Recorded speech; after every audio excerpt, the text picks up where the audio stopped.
Sir మొన్న అయోధ్య, ఇప్పుడు బద్రీనాథ్ ధాంలో ఆర్థిక అవకతవకలు జరిగాయి అని చెప్పి భైరవసేన అనే సంస్థ ఆరోపించింది సార్. ప్రముఖ దేవాలయాల్లోని ఇటువంటి పరిస్థితి ఎందుకు నెలకొంటోంది? లోపం ఎక్కడుంది సార్? అంటే ప్రముఖ దేవాలయాల్లో జరుగుతున్నాయని మనకెలా తెలుసు? చిన్న దేవాలయాల్లో జరుగుతున్నాయి కాదు, న్యూస్లోకి రావు. సో అంటే చిన్న దేవాలయాల్లో ఇంత పెద్ద ఎత్తున విరాళాలు ఉండవు కదా.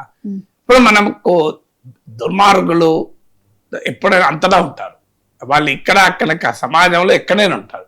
అందువల్ల దేవాలయాల పైన మనం తప్పుడుగా ఆలోచించాల్సిన అవసరం లేదు. దేవాలయాల్లో తప్పుడు పనులు చేసిన వారిని మాత్రమే మనం ప్రశ్నించాలి.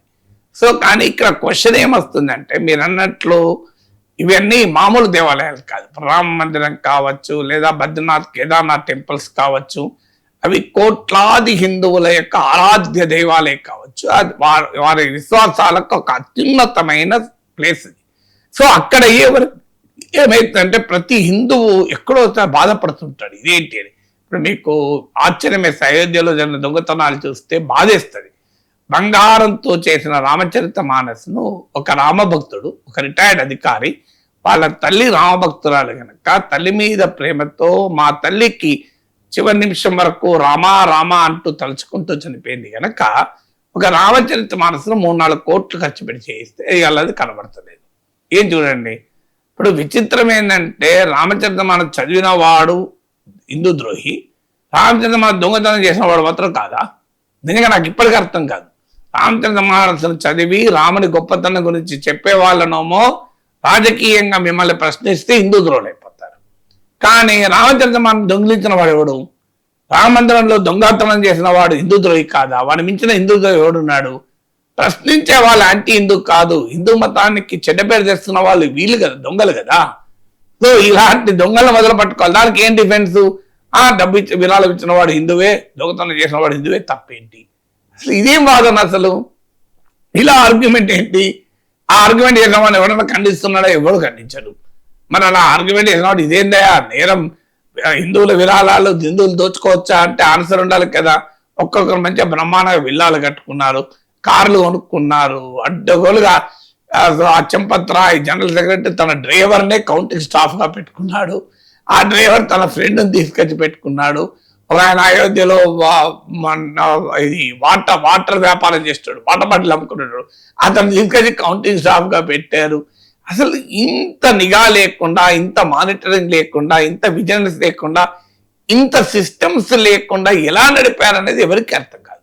మరి అంత గొప్ప ట్రస్ట్, అంత దివ్యమైన భవ్యమైన మందిరము, దీని అడ్మినిస్ట్రేషన్ ఇంత వీక్ గా ఎందుకుంది అని. ఇప్పుడు బద్రీనాథ్ టెంపుల్లో కూడా ఈ లెక్క పెట్టడం అంటే, నీకు కోట్లాది ప్రజలు వాళ్ళ కష్టార్జితాన్ని మీకు విరాళంగా ఇస్తే ఏదో భగవంతుని పైన ప్రేమతో దైవ కార్యానికి ఖర్చు పెట్టాలి. విచిత్రం ఏంటంటే ఈ డొనేషన్ల ద్వారా, భక్తుల డొనేషన్ల ద్వారా వచ్చినవి మా టీటీడీలో ఒక హాస్పిటల్ నడిపితే విమర్శిస్తుంటారు. భక్తులు డొనేషన్లు ఇచ్చింది హాస్పిటల్ నడపడానికి, భక్తులు డొనేషన్లు ఇచ్చింది దేవుని కోసమే కదా అంటుంటారు. లేదా పేదవారికి ఏదైనా సంక్షేమం కొరకు ఖర్చు పెడితే తప్పని వాదిస్తుంటారు. కానీ దొంగతనాలు చెప్తారట, ఆశ్చర్యంగా ఉంటుంది. అయ్యా మానవ సేవయే మాధవ సేవ, దేవుని పేరిట పేదలకు ఆరోగ్యాన్ని, చదువును, పేదలకి ఇంత అన్నం పెడితే అది పుణ్యమే కదా అంటే దాన్ని మాత్రం వ్యతిరేకిస్తారు. మరి ఈ దొంగతనాన్ని ఎలా సమర్థిస్తాం? అందువల్ల ఇవాళ హిందూ దేవాలయాలకు ప్రభుత్వ నియంత్రణ నుంచి తీసేయాలని కూడా ఉద్యమాలు నడుస్తున్నాయి. ప్రభుత్వ నియంత్రణ ఉంటేనే ఇలా ఉంటే, నియంత్రణ లేకపోతే ఇంకెలా ఉంటుంది? ఇంకా వాస్తవంగా అయోధ్యలో ప్రభుత్వ నియంత్రణ లేదు. అయోధ్య దేవాలయం ట్రస్టే నడిపిస్తుంది.